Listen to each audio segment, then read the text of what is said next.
Hello प्यारे बच्चों, लोग कैसे हो? आशा करता हूँ अच्छे ही होंगे। आज की जो क्लास हमारी होने वाली है बहुत ही महत्वपूर्ण आज की क्लास हमारी रहेगी, क्योंकि आज की क्लास में हम बात करेंगे कक्षा 10 के सामाजिक विज्ञान यानी सोशल साइंस के मॉडल पेपर की, जो आपके 2024 के एग्जाम के लिए बहुत ही महत्वपूर्ण मॉडल पेपर है। यदि आप इस मॉडल पेपर के सारे प्रश्न यदि आप तैयार कर लेते हो तो आपके बहुत सारे प्रश्न इसमें के ऐसे हैं जो आपके एग्जाम में बिल्कुल आपके दोहराए ही जाएंगे। इसलिए ये मॉडल पेपर बिल्कुल आपको देख लेना है। इसमें जितने भी प्रश्न लेके आया हुआ हूँ सभी आपके रिपीटेड प्रश्न हैं। मैं इस पूरा ये मॉडल पेपर का सोल्यूशन भी मैं साथ में प्रोवाइड करता चलूँगा। सोल्यूशन भी इसका मैं लेके आया हुआ हूँ, इसलिए वीडियो में अंत तक बने रहें। उससे पहले यदि वीडियो को लाइक नहीं किया तो वीडियो को लाइक करके चैनल को भी सब्सक्राइब कर लेना, क्योंकि मैं इस चैनल पर यूपी बोर्ड की सारी एग्जाम की तैयारी कराता हूँ, जिसकी वजह से अपने एग्जाम में अच्छे खासे मार्क्स ओपन कर सकते हैं। देखिए, आज की क्लास में हम सोशल साइंस यानी सामाजिक विज्ञान के मॉडल पेपर की चर्चा करेंगे। आपका जो मॉडल पेपर 2024 के एग्जाम के लिए बहुत ही महत्वपूर्ण मॉडल पेपर है, क्योंकि इसमें से बहुत सारे प्रश्न आपके एग्जाम में दोहराए जाएंगे। 70 नंबर का आपका पूरा प्रश्न पत्र रहता है। यहाँ से मैं आपको दिखा दे रहा हूँ। आपका पेपर सेम आपका इसी तरह का आएगा। आपका 2024 के एग्जाम में आपका पूरा 70 नंबर का पूरा आपका प्रश्न पत्र रहेगा। आपको 3 घंटे 15 मिनट इस पेपर को आपको करने को समय मिलेगा। इस पेपर को देख लीजिए, बहुत ही महत्वपूर्ण मॉडल पेपर आपके 2024 के एग्जाम के लिए। ये बहुत महत्वपूर्ण पेपर है। ये पेपर के बहुत सारे प्रश्न आपके एग्जाम में पूछे जाएंगे, इसलिए इसको बिल्कुल आपको देखना है। आपको 3 घंटा 15 मिनट इस पेपर को करने को मिलेगा। आपको सबसे पहले आपके खंड आ में आपके जो प्रश्न जो रहते हैं OMR के यानी 10 बहुविकल्पी प्रश्न नहीं, सॉरी, यहाँ से आपके 20 बहुविकल्पी प्रश्न रहते हैं। 20 नंबर के आपके बहुविकल्पी जो को OMR सीट पर आपको भरना रहता है, वो आपके प्रश्न रहेंगे। OMR सीट कैसे भरेंगे, यदि आपने मेरा वीडियो नहीं देखा है तो उसको भी आप देख लीजिए। OMR सीट कैसे भरते हैं यूपी बोर्ड की, उसका भी मैंने ऑलरेडी वीडियो बना चुका हूँ। आपको आई बटन में लिंक दे दूंगा या फिर डिस्क्रिप्शन में लिंक दे दूंगा, आप जाकर उसको भी देख लीजिए। OMR सीट कैसे भरते हैं बोर्ड एग्जाम की। देखिए, सीधे मैं खंड आ पे आ जाता हूँ। यहाँ से मैं सारे प्रश्न आपको दिखा दे रहा हूँ। खंड आ में आपके जो प्रश्न रहते हैं सभी आपके बहुविकल्पी प्रश्न रहते हैं, सभी मल्टीपल क्वेश्चन रहते हैं, MCQ क्वेश्चन रहते हैं। 20 क्वेश्चन आपके रहते हैं MCQ। इसमें आपके 20 नंबर आपके खंड आ से आपके क्लियर रहते हैं। प्रत्येक प्रश्न आपके 1-1 नंबर के रहेंगे। आपके 20 नंबर यहाँ से MCQ पूछे जाते हैं, बहुविकल्पी प्रश्न। जो कि पहला प्रश्न इसमें आपका पूछा गया, फ्रांस की क्रांति कब हुई है? फ्रांस की क्रांति सभी को पता होगा, जो कि बहुत ही महत्वपूर्ण आपका प्रश्न बन जाता है। ये आपका जो क्रांति हुई थी ये आपका 1789 ईस्वी में हुई थी। फिर अगला प्रश्न आपका दिया हुआ है, जल्दी से देखिए। जो सीपी मेल्थनी का संबंध था, इसका जो संबंध था इटली से की एकीकरण से इसका संबंध था। फिर अगले प्रश्न की ओर हम बढ़ते हैं। हिंद स्वराज पुस्तक के लेखक कौन थे? सभी को पता होगा, हिंद स्वराज पुस्तक के जो लेखक थे ये आपके महात्मा गांधी थे। आपका बी विकल्प इसमें का आपका राइट हो जाएगा। फिर अगला प्रश्न आपका दिया हुआ 4 नंबर आपका, निम्नलिखित में से किसने बारदौली सत्याग्रह का नेतृत्व किया था? बारदौली सत्याग्रह का जो नेतृत्व किया था ये सरदार वल्लभ भाई पटेल ने किया था। 4 नंबर का डी विकल्प आपका राइट हो जाएगा। ठीक है, फिर अगले प्रश्न की ओर हम बढ़ते हैं। देखिए, मैंने आपके कक्षा 10 के मैंने आपके सभी मॉडल पेपर ऑलरेडी अपलोड कर चुका हूँ। इंपॉर्टेंट क्वेश्चन के भी वीडियो बनाकर मैंने ऑलरेडी अपलोड कर चुका हूँ। सभी वीडियो को प्लेलिस्ट में मिल जाएंगे, आप प्लेलिस्ट में आप चले जाइए। सभी सब्जेक्ट का मैंने ऑलरेडी मॉडल पेपर और इंपॉर्टेंट क्वेश्चन का वीडियो अपलोड कर चुका हूँ, जाकर वॉच कर सकते हैं। यहाँ सबका 5 नंबर प्रश्न दिया हुआ है, जब फ्रांस सीखता है तो बाकी यूरोप में सर्दी जुकाम हो जाता है, किसका ये कथन है? ये मेटरनिक का आपका कथन है। पहला विकल्प आपका राइट हो जाएगा इसमें का। अगला आपका प्रश्न दिया हुआ है, भारत में संघीय राज्यों की संख्या कितनी है? भारत में जो संघीय राज्यों की संख्या जो है ये आपकी 28 है। बी विकल्प आपका इसमें का राइट हो जाएगा। बी विकल्प आपका इसमें का राइट है। फिर अगले प्रश्न की ओर हम बढ़ते हैं। 7 नंबर आपका प्रश्न दिया हुआ है, विश्व का सबसे बड़ा लोकतांत्रिक देश है। विश्व का सबसे बड़ा जो लोकतांत्रिक देश है भारत है, सभी को पता है, अपना इंडिया ही है। पहला विकल्प इसमें का राइट हो जाएगा। फिर अगला प्रश्न आपका 8 नंबर दिया हुआ है, भारत के संविधान की 8वीं अनुसूची में कुल भाषाएं कितनी हैं? भारत की अनुसूची में जो कुल भाषाएं हैं 22 भाषाएं हैं अनुसूची में 8वीं।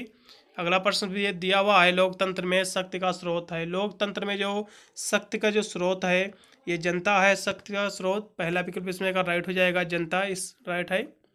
अगले प्रश्न की ओर हम बढ़ते हैं। 10 नंबर आपका प्रश्न दिया हुआ है, निम्नलिखित में से किस राज्य का विभाजन धर्म तथा जात के आधार पर हुआ है? किस यानी देश का जो विभाजन है धर्म और जात के आधार पे हुआ है। देखिए भारत का भी विभाजन धर्म पर ही हुआ था, लेकिन इसमें सभी देश यानी धर्म के लोग निवास करते हैं कि भारत पूरी तरह से धर्म पर ये विभाजन नहीं हुआ है। भारत का पाकिस्तान बना हुआ है, इसलिए ये इसमें का राइट विकल्प नहीं है। इसमें का सी विकल्प आपका राइट है। ये आपका देश है यूगोस्लाविया, इसका विभाजन तो है धर्म और जात के आधार पर हुआ है। सी विकल्प इसमें का राइट हो जाएगा। अगले प्रश्न को हम पढ़ते हैं। प्रति व्यक्ति आय को अन्य किस नाम से जाना जाता है? प्रति व्यक्ति आय को जो जाना जाता है अन्य किस नाम से जाना जाता है? औसत आय से जाना जाता है। पहला विकल्प आपका राइट हो जाएगा इसमें का। फिर अगले प्रश्न को और हम पढ़ते हैं, जो कि आपके यहाँ से दिया हुआ है 12 नंबर प्रश्न, बहुत ही महत्वपूर्ण प्रश्न है, इसको भी देखते चलेंगे। 12 नंबर का प्रश्न दिया हुआ है, द्वितीय क्षेत्रक को अन्य किस नाम से जाना जाता है? द्वितीय क्षेत्रक को अन्य किस नाम से जाना जाता है? बहुत ही महत्वपूर्ण आपका प्रश्न बन जाता है। ये 12 नंबर का प्रश्न है। इसमें का जो जाना जाता है औद्योगिक क्षेत्र के रूप में जाना जाता है। इसमें का सी विकल्प आपका राइट हो जाएगा। फिर अगले प्रश्न को हम पढ़ते हैं। 13 नंबर प्रश्न आपका दिया हुआ, सेवाओं को किस क्रियाकलाप क्षेत्र के अंतर्गत रखा जाता है? सेवाओं को जो किस क्रियाकलाप केंद्रक के द्वारा या क्षेत्रक के द्वारा अंतर्गत हम रखते हैं। 13 नंबर आपका ये प्रश्न है। इसमें तृतीय क्षेत्रक के द्वारा रखते हैं। पहला विकल्प आपका इसमें का राइट हो जाएगा। अगले प्रश्न को हम बढ़ते हैं। 14 नंबर आपका प्रश्न दिया हुआ है, भारत का अधिकांश विदेशी व्यापार होता है। भारत का जो अधिकांश जो विदेशी व्यापार जो होता है सभी को पता है समुद्री मार्ग से होता है। समुद्र द्वारा ही सबसे ज़्यादा भारत का अधिकांश विदेशी व्यापार होता है। बी विकल्प आपका इसमें का राइट हो जाएगा। ये सभी प्रश्न आप देख लीजिए, बहुविकल्पी प्रश्न, इसमें के 10 से 15 प्रश्न बिल्कुल आपके एग्जाम में देखने को मिलेंगे प्रश्न। इसीलिए मॉडल पेपर आप लोगों के लिए समझ में रख रहा हूँ, क्योंकि इस मॉडल पेपर बहुत ही मॉडल पेपर इंपॉर्टेंट, क्योंकि आपके 7 सेट बनते हैं। 7 सेट के ऐसे प्रश्नों को मैं रख के लाया हूँ इस मॉडल पेपर में, जो रिपीट हुए हैं वही प्रश्न 7 सेटों में, और जिसकी संभावना है सबसे ज़्यादा 2024 के एग्जाम में आने की, उसी के हिसाब से मैं एक मॉडल पेपर तैयार किया हूँ, वही आपके समझ में आपको बताने का प्रयास कर रहा हूँ। उसी का उदाहरण सॉल्यूशन भी साथ में दे रहा हूँ। फिर 15 नंबर आपका प्रश्न दिया हुआ है, राष्ट्रीय उपभोक्ता अधिकार दिवस कब मनाया जाता है? राष्ट्रीय उपभोक्ता अधिकार दिवस में मनाया जाता है। बहुत ही महत्वपूर्ण आपका ये प्रश्न है। 15 नंबर आपका ये प्रश्न दिया हुआ है। इसमें का डी विकल्प आपका राइट हो जाएगा। 24 आपका दिसंबर को मनाया जाता है। कभी कोई कन्फ्यूजन में कुछ बच्चे 24 नवंबर भी लगा आते हैं, 24 दिसंबर इसका राइट विकल्प है। फिर अगले प्रश्न को हम पढ़ते हैं। इनमें से किस राज्य या संघ राज्य क्षेत्र में काली मिट्टी पाई जाती है? किस राज्य में काली मिट्टी पाई जाती है? ये बहुत ही महत्वपूर्ण प्रश्न है। महाराष्ट्र जो है, महाराष्ट्र में काली मिट्टी पाई जाती है। महाराष्ट्र आपका सही विकल्प हो जाएगा इसमें का। एजेंडा 21 का संबंध किससे है? एजेंडा 21 जो है इसका संबंध किससे है? बहुत ही महत्वपूर्ण प्रश्न है। आपका सतत पोषणीय आपका विकास से इसका संबंध है। इसमें का डी विकल्प आपका राइट हो जाएगा। फिर अगले प्रश्न को हम पढ़ते हैं।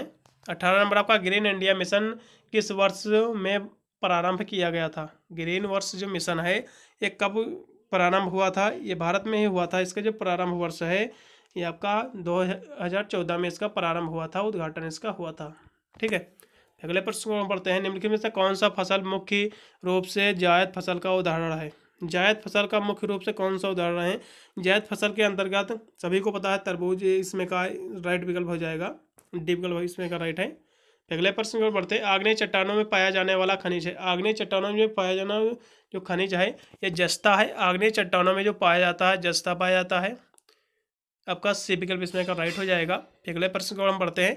आपका खंड आ है से समाप्त हो गया। जल्दी से मैं खंड बा पे आ चुका हूँ। खंड बा में आपके जो प्रश्न रहते हैं, आपका मॉडल पेपर सेम इसी पैटर्न पे आएगा। आपका क्वेश्चन पेपर यूपी बोर्ड का कोई भी आपका पैटर्न चेंज नहीं हुआ है। सेम इसी तरह आपका क्वेश्चन पेपर पूछा जाएगा यूपी बोर्ड एग्जाम में। अभी से देख लीजिए कितने खंड में पेपर विभक्त है, सब कुछ मैं डिटेल में बताता चल रहा हूँ। खंड आ यानी सेक्शन यानी खंड आ में आपके प्रश्न रहते हैं 20, सभी बहुविकल्पी रहते हैं। खंड बा में आपके प्रश्न यहाँ से मैं आपको दिखा दे रहा हूँ। खंड बा में आपके यहाँ से 80 शब्दों में आपको उत्तर देना रहता है। सभी वर्णनात्मक शब्द रहते हैं यानी क्वेश्चन रहते हैं। पहला इसमें प्रश्न आपका दिया हुआ है 21 नंबर आपका, भारतीय अर्थव्यवस्था पर आर्थिक महामंदी के पड़ने वाले प्रभाव का आपको वर्णन कर देना है, जो कि बहुत ही महत्वपूर्ण प्रश्न है।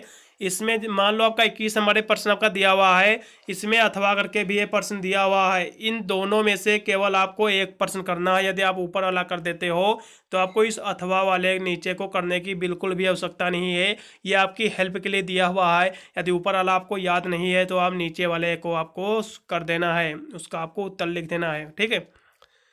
फिर इसमें जितने भी प्रश्न आप अभी से टिक लगा लीजिए, फिर नोट्स या सीरीज वगैरह में इतने ही प्रश्न आपको तैयार करना। बहुत ही महत्वपूर्ण सारे प्रश्न हैं।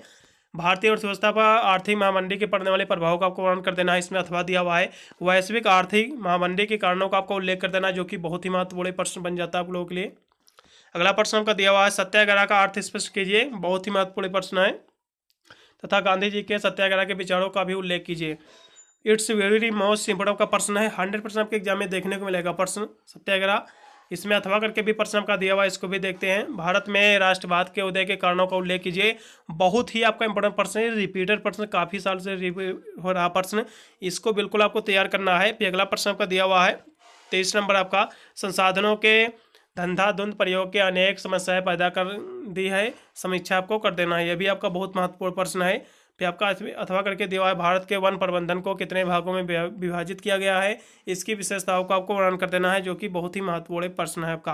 भारत में जो वन प्रबंधन है कितने भागों में विभाजित इसको किया गया है, इसकी विशेषता भी आपको तैयार कर लेना है। आपके एग्जाम के लिए बहुत ही कारगर प्रश्न साबित होगा। ये मॉडल पेपर आपके 2024 के एग्जाम के लिए बहुत ही रामबाण साबित होगा। ये इसमें के जितने में प्रश्न हैं बिल्कुल आपके एग्जाम में दोहराए जाएंगे। अगला प्रश्न आपका 24 नंबर दिया हुआ है, आर्थिक गतिविधि से आप क्या समझते हैं। आर्थिक गतिविधियों का वर्गीकरण करते हुए वर्गीकरण इसका आपको प्रस्तुत करना है। इसमें अथवा भी दिया हो, उपभोक्ता के कुल कितने अधिकार होते हैं, सभी अधिकारों का आपको नाम भी लिखना है। बहुत ही महत्वपूर्ण भी आपका प्रश्न है। फिर अगले प्रश्न की ओर हम बढ़ते हैं। कुछ यहाँ से लगभग आपको 150 वर्ड में कुछ उत्तर आपको देना रहेगा। इसमें के जो प्रश्न आपके रहेंगे 25 नंबर से आपके सभी 6 नंबर के प्रश्न आपके रहेंगे। पहला प्रश्न का दिया हुआ है, लोकतंत्र से आप क्या समझते हैं। 100% आपके एग्जाम में प्रश्न आपका देखने को मिलेगा। ये रिपीटेड प्रश्न है, अभी से आप इसको टिक लगा लिए, तैयार करना स्टार्ट कर दीजिए। लोकतंत्र से आप क्या समझते हैं, इसके उत्तरदायी, जिम्मेदार व वैध शासन क्यों माना जाता है, इसके बारे में भी आपको समझाना है। फिर लोकतंत्र के समक्ष क्या चुनौतियां हैं। भारत लोकतंत्र की 2 प्रमुख चुनौतियों को आपको वर्णन कर देना, जो कि बहुत ही महत्वपूर्ण भी आपका प्रश्न है। अगले प्रश्न की ओर हम बढ़ेंगे। 26 नंबर आपका, इटली का एकीकरण कैसे हुआ, जर्मनी का एकीकरण कैसे हुआ। इन दोनों के एकीकरण के बारे में आपको तैयार कर लेना। बिल्कुल इसमें से एक प्रश्न आपको देखने को मिलेगा आपके एग्जाम में, वो भी 2024 के। यहाँ से 26 नंबर हो गया। आपका 27 नंबर आपका प्रश्न दिया हुआ है, मृदा अपरदन क्या है। भारत में प्रचलित मृदा अपरदन के प्रमुख प्रकारों को आपको वर्णन कर देना है। बहुत ही आपका महत्वपूर्ण प्रश्न, इसको बिल्कुल आपको तैयार करना है। फिर आपका अलोह खनिज किसे कहते हैं तथा अलोह खनिजों के किन किन खनिजों को शामिल किया जाता है, इस पर आपको कर देना है। बहुत ही महत्वपूर्ण प्रश्न है भी। अगले प्रश्न की ओर हम बढ़ते हैं। आपका दिया हुआ 28 नंबर प्रश्न, मानव विकास सूचांक को परिभाषित करना है। बहुत ही महत्वपूर्ण प्रश्न है। मानव विकास के घटकों का आपको वर्णन कर देना है। इसमें अथवा करके भी दिया हुआ 28 नंबर में, भारतीय अर्थव्यवस्था में अधिक रोजगार विकसित करने के माध्यमों को आपको स्पष्ट कर देना है। बहुत ही महत्वपूर्ण भी आपका प्रश्न है। सभी मैंने आपको मॉडल पेपर के प्रश्न दिखा दिया। मैं नीचे मानचित्र भी आपको समझाता चलूंगा। मानचित्र संबंधी आपके जो प्रश्न पूछे जाते हैं 10 नंबर के आपके प्रश्न पूछे जाते हैं। इसमें आपके एक एक नंबर के प्रश्न रहते हैं। पहली बात तो आपको जो प्रश्न करना है इसमें दिया हुआ है। इसमें पहला प्रश्न, वह स्थान जहां नील की खेती करने वाले किसानों का आंदोलन हुआ था। आपको चित्र आपको मिलेगा, मानचित्र भी आपको मिलेगा। आपको OMR सीट मिलेगी अपने एग्जाम में, आपको कॉपी मिलेगी लिखने के लिए। आपको एक मानचित्र यानी एक नहीं 2 मानचित्र आपको मिलेंगे। आपको उसे में आपको पहले अपने कॉपी में आपको वह स्थान जहां किसानों ने जो खेती करने यानी आंदोलन जो हुआ था, नील की खेती करने वाले, कहाँ हुआ था, उस स्थान को आपको अपने कॉपी में लिखना है। और आपको अपने जो आपको जो मिलेगा मानचित्र, उसमें भी आपको वहाँ से दर्शाना पड़ेगा। ठीक है, ये जो हुआ था इसका मैं उत्तर बताता चलूँगा। बंगाल के नदियों जिलों में स्थित गोविंदपुर में इस नील की खेती करने का आंदोलन हुआ था। ठीक है, अगला प्रश्न का दिया हुआ 2 नंबर, वह स्थान जहाँ सर्वप्रथम सविनय अवज्ञा आंदोलन प्रारंभ हुआ था। सभी को पता है, महात्मा गांधी ने 12 मार्च 1930 ईस्वी में अहमदाबाद के पास स्थित साबरमती आश्रम में दांडी ग्राम तक 24 दिनों का पैदल मार्च निकाला था। यही आपका होता है। ठीक है, ये अहमदाबाद में स्थित साबरमती आश्रम से डांडी गांव से प्रारंभ हुआ था। ठीक है, फिर इसको भी आपको लिखना रहेगा अपने कॉपी में इसका उत्तर, और आपको मानचित्र भी आपको दिखाना रहेगा। फिर 3 नंबर प्रश्न दिया, वह स्थान जहाँ कांग्रेस ने के अधिवेशन को पूर्ण स्वराज की मांग की थी, ये लाहौर में किया था। ठीक है, लाहौर। फिर अगला प्रश्न का दिया, हुआ स्थान जहाँ जलियांवाला बाग हत्याकांड हुआ था, सभी को पता है जलियांवाला बाग हत्याकांड जो हुआ था 13 अप्रैल 1919 को, ये बहुत ही दुखद घटना थी, क्योंकि घटना थी जब पंजाब के अमृतसर में स्वर्ण मंदिर में कुछ ही दूर पर स्थित जलियांवाला बाग हत्याकांड में निहत्थे मासूमों को कत्लेआम हुआ था। फिर 5 नंबर प्रश्न इसमें आपका दिया हुआ है, वह स्थान जहाँ दिसंबर 1920 में कांग्रेस का अधिवेशन हुआ था, ये आपका 31 दिसंबर 1920 को जो नागपुर में इसका हुआ था। ठीक है, अधिवेशन कांग्रेस का नागपुर में इसका अधिवेशन हुआ था। फिर नीचे आपको मानचित्र आपका दिया हुआ खान नंबर इसमें का 29 का, इसमें आपको जो चित्र आपके दिए हुए हैं, ये चित्रों को आपको अपने मानचित्र में इसी तरह आपको दर्शाना है, इसी तरह आपको बना देना है जहां वह स्थान हो। पहला इसमें प्रश्न दिया हुआ है, गेहूं का सबसे बड़ा उत्पादन राज्य है, जो भी राज्य हो उस राज्य आपको पता होगा, उसी राज्य के पास में इस तरह से आपको चिन्ह बना देना है। इसमें जो चिन्ह आपका ये दिया हुआ है इसी तरह आपको चिन्ह उसी स्थान पर आपको बना देना है, नाम उसका नहीं लिखना। ठीक है, गेहूं का सबसे बड़ा उत्पादन राज्य कौन है, अपने कॉपी में भी इसका उत्तर आपको लिखना पड़ेगा, इसलिए इसका उत्तर आप देख लीजिए जल्दी से। उत्तर प्रदेश सबसे बड़ा गेहूं उत्पादन का राज्य बन चुका है नई जनगणना के अनुसार। आपके 2023 के अनुसार आपका उत्तर प्रदेश गेहूं उत्पादन का सबसे बड़ा राज्य है। फिर आपका 2 नंबर प्रश्न दिया हुआ है, कॉफी का सबसे बड़ा उत्पादन राज्य कौन है। कॉफी उत्पादन सबसे ज़्यादा कहाँ होता है, कर्नाटक में होता है सबसे ज़्यादा कॉफी उत्पादन। ठीक है, कर्नाटक इसमें का राइट विकल्प हो जाएगा। फिर अगला प्रश्न आपका दिया हुआ है 3 नंबर, मूंगफली का सबसे बड़ा उत्पादन राज्य कौन सा है। मूंगफली जो आपका उत्पादन होता है गुजरात में सबसे ज़्यादा मूंगफली का उत्पादन होता है। आपको ये चित्र इस तरह से बना देना है आपको अपने मैप में, और इसका उत्तर आपको अपने कॉपी में लिख देना है। ठीक है, 29 नंबर क्वेश्चन छोड़ के 3 नंबर का क्वेश्चन रहेगा, इसमें आपको गुजरात आपको लिख देना है। अगला प्रश्न आपका दिया हुआ है 4 नंबर आपका, दक्षिण गलियारे टर्मिनल यानी उत्तर से दक्षिण गलियारे टर्मिनल यानी इस तरह कहाँ स्थित है, ये जो स्थित है कन्याकुमारी तक ये स्थित है। ठीक है, जो आपका दक्षिण उत्तर से लेकर दक्षिण गलियारे का जो टर्मिनल स्टेशन है ये कन्याकुमारी है। ठीक है, कन्याकुमारी इसमें का राइट विकल्प हो जाएगा। आपको कन्याकुमारी अपनी कॉपी में लिखना है, और आपको मैप में भी इस तरह से आपको चिन्हित कर देना है, इस तरह से सेम इस तरह आपको चिन्हित करना है ब्लैक पेन से। ब्लैक पेन आप पेंसिल से भी आप कर सकते हैं। फिर आपका 5 नंबर प्रश्न दिया हुआ है, खनिज तेल का सबसे बड़ा उत्पादन राज्य कौन सा है।